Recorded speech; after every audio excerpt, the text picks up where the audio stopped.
What's up, guys, and welcome to this PFCFL draft recap. So, once again, today we're with a new player.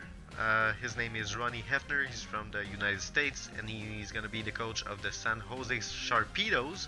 So, you see a little bit of a similarity with the San Jose Sharks of the NHL. It's a very cool logo. Ronnie chose this logo, and I really was jealous because mine was already picked. Uh, Anyways, in season 1, Ronnie didn't play, so of course you don't see stats, you don't see kills or deaths.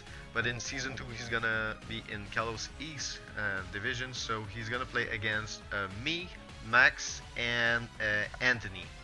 So let's let Ronnie talk about himself, like what's his Pokemon background and why he decided to join the league. So Ronnie, you're up. Hey, how's it going, everyone? My name's Ronnie Hefner. I've been playing Pokemon since it came out on Yale, which is, God, ages ago.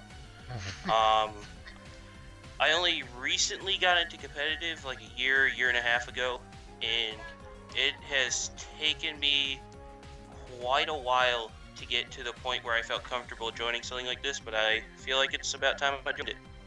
Alright, and is there a particular reason why you decided to join this kind of league and not just like a regular 8 gym and Elite Four and stuff like that you see in many Facebook groups? Honestly, that just got really repetitive, and once you challenge them once, and it's kind of the same thing over and over and over again. Okay. So, and this is just something that changes a lot. Okay. So you watched, I guess, GBA and UCL, and you were interested when you saw that we were having a league like that. Yeah. All right. So we're gonna talk a little bit about your team. So first of all, you decided to draft Mega Scizor. So no wasting time. We go straight with the Mega. So I think Mega Scizor is a Pokemon that you're very comfortable with. So I want to talk about it. Yeah, Mega Scizor, as much as it hurts me to say it, wasn't my original idea for a Mega. My original idea was Mega Audino, but I Okay. changed it at the last moment, so I didn't have to go with something I've never used. Okay. Mega Scizor I've used in X and Y, or Mega Ruby Alpha Sapphire. I've used it in tournaments, and I can run it multiple ways, and it just suits my playstyle. All right. So after Mega Scizor, you decided to go with a very bulky Pokemon like Slowking. Yeah, I mean, I wanted to go my low tick so I could have a Mega Scizor, my low tick kind of core. But once that was taken, I quickly scanned through the tier and saw Slowking, and I've never used it before, so it's going to be interesting. But it has the bulk to cover Mega Scizor. All right. So after you decided to draft Slowking, you went in a completely opposite way. You decided to go with a little bit more frail but offensive Pokemon like Houndoom. Yeah, I mean, honestly, I didn't expect to get Houndoom at all. But when the opportunity came, I was quickly scanning through the other tiers, and I just saw Houndoom as a dark fire type. It would cover. I wanted dark this in RU. Sorry about that. I wanted dark in RU, and then I saw fire, so I was like, I could knock out 2 birds with 1 stone. All right. So, That's you were pretty gonna much say why I got anything? Houndoom. Okay, sorry. Okay, so sorry, I just interrupted you. I thought you were done with it. Alright, so after Houndoom, you decided to go with the Pokemon that I used in Season 1, and it was very useful, and I'm talking about Miss Magus. I mean, honestly, I can't find any downfalls with Miss Magius. It has great special attack, great speed, it has multiple items it can hold as well. I think I've used it on 2 of my teams recently, and that's one reason I drafted it. Alright. So,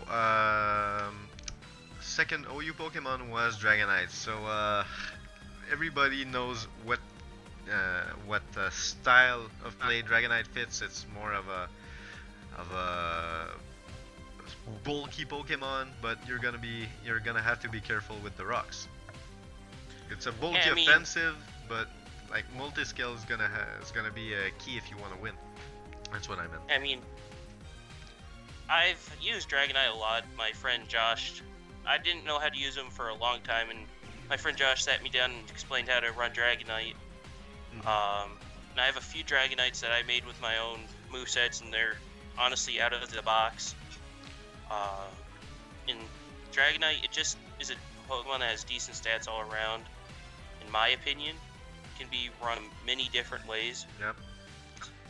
But it's naturally bulky, so you're gonna have to, you're gonna be able to capitalize on that, I guess. Yeah. All right. After Dragonite, you decided to go. We see a pattern of multiple Pokemon with 4 times weaknesses, so that's your third one already, Swampert. Yeah, I honestly forgot to pay attention to double weaknesses, and it came back to bite me in the butt now. And I gotta find a way to fix that throughout the season. But Swampert, I got as a South Rock Pokemon, and if I ever need to run offensively, I can. But majority of the time, it will be run as a defensive. All right. So another very defensive Pokemon is your second RU Pokemon, Rhyperior. Yeah, I mean, I've used Rhyperior on Shonen a lot. I've never brought it into a game. Okay. And the only thing that I have to watch out for is getting hit with the special move. But found Rhyperior can take hits and then dish them out twice as hard. Yeah. And it has HP. Its HP stat is insane, mixed with its insane attack and defense. So it's just a great Pokemon. All right. So another Pokemon that is like a little slow but can be very dangerous when used properly is your second Enumon, Torterra.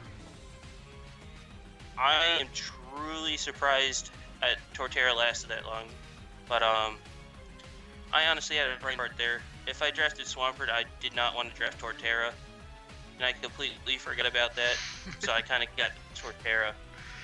But other than that, I think I have like 5 Torterras with different movesets in my game. It's just the bulkiness of it, and it has a decent attack stat in special, not really special attack, but it's just a great Pokemon to use. All right. So we're now with the last set of 4 Pokemon. So you decided to start with Raikou as your third OU. Yeah, I mean, Raikou, it's honestly a surprise I got it, but it has an Assault Vest moveset, Choice Specs. I've tried Choice Scarf, and that was decent. I was honestly looking through there, and I saw I needed some sort of electric type, and when I looked through the lower tiers, nothing caught my interest. In Raikou, sorry, I can't really pronounce the name correctly, but Raikou did. Alright. So its special attack stat is what pretty much persuaded me to get it. Okay. Alright, so after Raikou, you decided to go with Florges. Yeah, I honestly wanted to get a different fairy type, but as I went down, when it was almost my pick, I realized I didn't have a single special wall. Florges is. Yeah, I mean, Slowking is, but I have plans for Slowking, and so I was like, alright, Florges, I need to get him, and if not, I gotta find some sort of way to trade for him, and when I got to pick him, I was probably the happiest man in the draft. Alright, so after Florges, you went for Registeel but traded it for Bronzong. So first of all, why did you decide to trade Registeel, and why Bronzong over him? Talk to the guy that wanted Registeel, and because I wanted Bronzong personally. Okay. Because Heat Proof and Levitate is a great 2 abilities. And we talked it out that if I could get Registeel, he would trade me Bronzong, and so that's really why. All right. So what's the reason behind Bronzong? I honestly, it has many different movesets. I've run it special attacking. I've run it as a physical wall, a special wall. I've run it to support Trick Rooms, but that's not going to work with my team really. Well, it could with stuff like Torterra, Rhyperior, Avalok, but yeah, it could work. You could try it out. Yeah, I mean, it's going to take a lot of work to get a Trick Room support going up on this team. But Bronzong just can take hits and really support half the Pokemon on my team, or on my draft. Alright, so last Pokemon was Avalog. So Ice isn't the best typing when it comes to competitive, but with that bulk like Avalog has, it's not a huge deal, I think. Yeah, I mean, I honestly can say I did not even think about Avalog. When it came to the final round, there was nothing in the tier I really wanted. And I was like, alright, I got bulk, but why not add more to it? And Avalog with that, I think it's like base 184 defense. Something. It's just like, alright, another physical wall. And if I could trade it later on in the season, I probably will. Alright, so we're done with the team review. So you talked a little bit about it, but what would be your draft surprises and deceptions? I was surprised Raikou lasted till the last round of OU. Mm-hmm. I was surprised. I just had a complete brain fart. Sorry about that. I thought Dragonite was going to go round 1. I thought Houndoom was going to go before me. Really? And after... Yeah, I mean, Houndoom, I think most people underestimate it, but it can be a great Pokemon, and I've honestly never battled anybody in this league. Yeah. So I didn't know their play style, what they preferred, so I was like, alright, who knows, maybe one will draft Houndoom. Alright, and deceptions? I really didn't have any. No deception? You all went as planned for you? Oh, not really. My Mega, it was between Mega Scizor and Mega Charizard X, and Mega Charizard X got scooped up real fast. Oh yeah. Then I wanted Sylveon, but that got taken fast. I think so. Alright, so like everybody has deceptions in that kind of draft when you cannot draft the Pokemon that already was taken, so it's like everybody's gonna have their own. I think if you only have that, it's not too bad. I mean, it was just a surprise that I honestly had a draft outline set in my notebook, and on a scale of 1 to 10 on how different my draft ended up, it's a 10. I think I got one Pokemon that was on the list. Yeah, well, it was the same thing for me. I had like a list of 40-45 Pokemon per tier, and the only one that I drafted that was on top of my list was Mew. That's it. Yeah, so. I mean, the only one I was able to draft, I didn't plan on any of the others when as I was going, and for the first two OU1 and UU1, sorry about that, it was just honestly, I was winging it at that point. Okay. So when you look at the division that you are in, so that's Anthony with the Florida Persians, Max and the Quebec Entes, me and the Sherbrooke Talonflames, and yourself. You look at our teams and yours, and where do you position yourself against us? I mean, I'm not at a complete disadvantage in it. I'm definitely afraid of your team. Why? Just some of the Pokemon you drafted, I have hard times to figure ways around.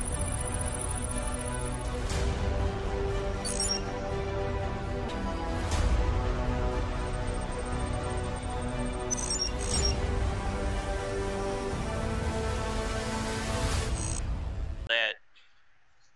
All right.